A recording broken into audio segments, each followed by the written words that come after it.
Hello everyone, today I am going to talk about singer Pravasti and Sunita issue. Singer Pravasti తను చిన్నప్పటి నుంచి reality shows అనేది చేసుకుంటూ వచ్చింది. నౌ ఎట్ ప్రెజెంట్ తను పాడుతా తీయగా షోలో కంటెస్టెంట్గా అయితే చేస్తుంది.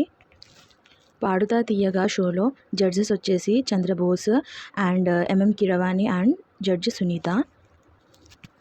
Now let's talk about the main topic. Singer Pravasti Sunita మీద చాలా అలిగేషన్స్ అయితే వేయడం జరిగింది కదా. ఫస్ట్ అలిగేషన్స్ అయితే నేను పాడుతున్నప్పుడు ఈవెల్ డిస్గస్టెడ్ ఫేస్ పెడుతుంది అని అయితే తను చెప్పడం అయితే జరిగింది. సో దీనికి సంబంధించిన ప్రూఫ్స్ అయితే నేను కలెక్ట్ చేశాను. That if she is right are wrong. నేను తన 2-3 సాంగ్స్ అయితే చూశాను ప్రభస్తిది. సో సునీత ఎక్స్ప్రెషన్స్ ఎలా పెడుతుంది అండ్ వేరే కంటెస్టెంట్ కూడా సింగింగ్ షో చూశాను, వాళ్ళు పాడేటప్పుడు ఎలా పెడుతుంది అని. సో దీనికి సంబంధించిన ప్రూఫ్ అయితే నేను ఇప్పుడు మీకు ఈ వీడియోలో పెట్టబోతున్నాను. సింగర్ ప్రభస్తి ఒక పాట అయితే పాడింది రాముడు గురించి. సో ఆ పాట పాడుతున్నప్పుడు సునీత ఫేస్ అయితే మీరు చూడండి. That she's not at all happy while singing. And తను జడ్జిమెంట్ ఇచ్చేటప్పుడు కూడా ఒక ఈవెల్ ఫేస్, ప్రభస్తి చెప్పినట్టు ఒక ఈవెల్ ఫేస్ పెట్టుకొని మాట్లాడుతుంది. అండ్ ప్రతి దానికి ఒక మంచి సింగర్ కాదు, జస్ట్ మేనేజ్ చేస్తున్నావు అన్నట్టే తను మాట్లాడింది. దీన్ని బట్టి ప్రభస్తి ఫస్ట్ అలిగేషన్ కరెక్ట్ అని ప్రూవ్ అవుతుంది. ఇంకొక సాంగ్ కూడా నేను చూశాను ప్రభస్తిది.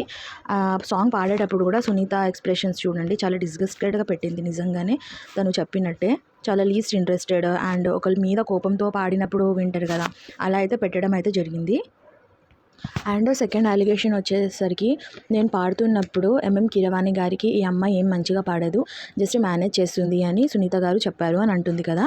సో నేను ఈ వీడియో ఒక ప్రూఫ్ని కలెక్ట్ అయితే చేశాను. దట్ ఎంఎం కీరవాణి నిజంగానే సునీత చెప్పినట్టు జస్ట్ నువ్వు మేనేజ్ చేస్తున్నావమ్మా అని అయితే ఒక వీడియోలో అయితే చెప్పారు. సో ఈ సెకండ్ అలిగేషన్ కూడా ప్రవస్తిది కరెక్ట్. థర్డ్ అలిగేషన్ వచ్చేసరికి వేరే కంటెస్టెంట్ పాట పాడుతున్నప్పుడు చాలా స్మైలీగా చాలా ఎంకరేజ్ చేసి చెప్తుంది. అండ్ జడ్జిమెంట్ అప్పుడు కూడా వాళ్ళు మిస్టేక్ పాడినా లిరిక్ మిస్టేక్ చేసినా సరే తను ఏం చెప్పదు, మార్క్స్ కూడా బాగా ఇస్తుంది అని అన్నది కదా. నేను ఆ వీడియో కూడా చూడడం జరిగింది. ఈ వేరే సింగర్ పాడుతున్నప్పుడు తను హ్యాపీనెస్ చూడండి ఎంత హ్యాపీగా మాట్లాడుతుందో అసలు. సో ఈ థర్డ్ అలిగేషన్ కూడా తను పెట్టింది కరెక్టే. అండ్ ఫోర్త్ అలిగేషన్ వచ్చేసరికి నేను ఎలిమినేషన్ అయినప్పుడు మా మమ్మీ ఇవన్నీ చూసి తను కోపంతో సునీత దగ్గరకు వచ్చి అసలు ఏంటి ఇది, నా కూతురికి ఇంత అన్యాయం ఎందుకు చేశారు అంటే ఆమె ఆన్సరు నార్మల్గా ఇవ్వాలి కదా, ఇవ్వకుండా తను కోపంతో మీరు దయచేయండి అని చెప్పిందంట. ఈ విషయము సునీతనే చెప్పింది, బట్ వీళ్ళే వచ్చేసరికి నార్మల్ వేలు చెప్పారు, ఆమె వచ్చేసరికి చాలా స్మూత్గా చెప్పాను అని అన్నది. బట్ ఒకవేళ తను చెప్పాలనుకుంటే ట్విస్ట్ చేసి చెప్పొచ్చు, బట్ సేమ్ వర్డ్స్ అనేది చెప్పడం జరిగింది. సో ఫోర్త్ అలిగేషన్ కూడా ప్రవస్తిది కరెక్టే. ఇవన్నీ చూసిన తర్వాత ఐ ఫీల్ లైక్ ప్రవస్తి చెప్పింది కరెక్ట్.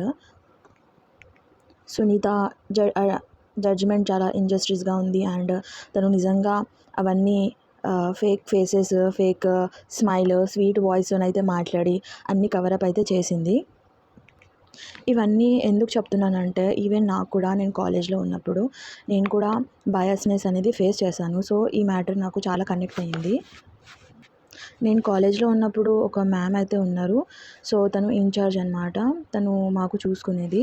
నేను శ్రీ చైతన్య కాలేజ్లో చూసుకున్నప్పుడు చదివినప్పుడు. సో అప్పుడు ఏంటంటే నేను యాబ్సెంట్ అయినప్పుడు తను ఏం చేసేది, నన్ను ప్రిన్సిపల్ మ్యామ్ దగ్గరికి తీసుకెళ్ళేదన్నమాట. బట్ ఒక 5 మెంబర్స్ యాబ్సెంట్ అయినప్పుడు వాళ్ళకి తీసుకెళ్ళేది కాదు. జస్ట్ మీరు 5 మెంబర్సే ఉన్నారు కదా, ఎందుకులే మీరు కూర్చోండి అనేది. బట్ నేను ఒక్కదాన్నే, ఎవ్వరూ లేకుండా జస్ట్ ఒక్కదాన్నే ఉన్నప్పుడు తను యాబ్సెంట్ అయినా సరే తను ప్రిన్సిపల్ మ్యామ్ దగ్గరికి అయితే తీసుకెళ్ళేది. సో దీనివల్ల ఒక్కొక్క ప్రవర్తన వల్ల నాకు మైండ్లో వచ్చేసిందనమాట, ఓకే వీళ్ళు బయాస్గా ఉంటారు అని. చాలా ఏడ్చాను కూడా.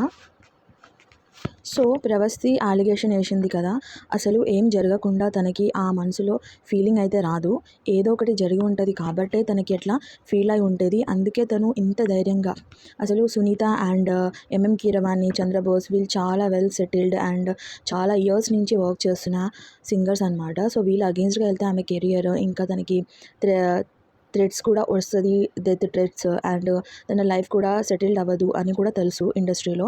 బట్ స్టిల్ అంత పెద్ద స్టెప్ ఎందుకు తీసుకుందంటే తనకి ఇంజస్టిస్ జరిగింది కాబట్టి ఓకే ఏదైతే అది అని ఇంతగా తెగించిందనమాట. ఇవన్నీ అసలు ఎందుకు జరుగుతుందంటే మీరు అనుకుని ఉండొచ్చు, సునీత తనే ఒక పెద్ద సింగర్, ప్రవస్తి మీద ఎందుకు పడి చేస్తుంది అని అనుకుని ఉండొచ్చు. బట్ దీనికి కారణం ఏంటంటే వాళ్ళ కాన్ఫిడెన్స్, ఏరోగెన్స్, ఈగో వాళ్ళకి వాళ్ళు తక్కువ అని అనుకోరు. బట్ ఎదుటి వాళ్ళు కూడా ఎక్కువ అవుతున్నారు అనేసరికి ఒక వాళ్ళకి ఇన్సెక్యూరిటీ ఫీలింగ్ అయితే వస్తుంటుంది. సో అదనమాట. సో అందుకనే వాళ్ళేం చేస్తారు, వాళ్ళ ఇన్సెక్యూరిటీస్ అనేది వేరే కంటెస్టెంట్ మీద, వేరే ఆపోజిట్ పర్సన్ మీద తీయడం అయితే జరుగుతుంది. So this is about it. నేను ఇవన్నీ సినారియో చూసాక ప్రవస్తి అబ్సల్యూట్లీ కరెక్ట్ అని అనుకుంటున్నాను. వాళ్ళు చేసిన దానికే తను వచ్చి మాట్లాడడం అయితే జరిగింది. ఇంత ధైర్యంగా తన కెరియర్ని రిస్క్ చేసి మాట్లాడడం చాలా పెద్ద మ్యాటర్ అనమాట. So hats off for that. So thank you so much for watching this.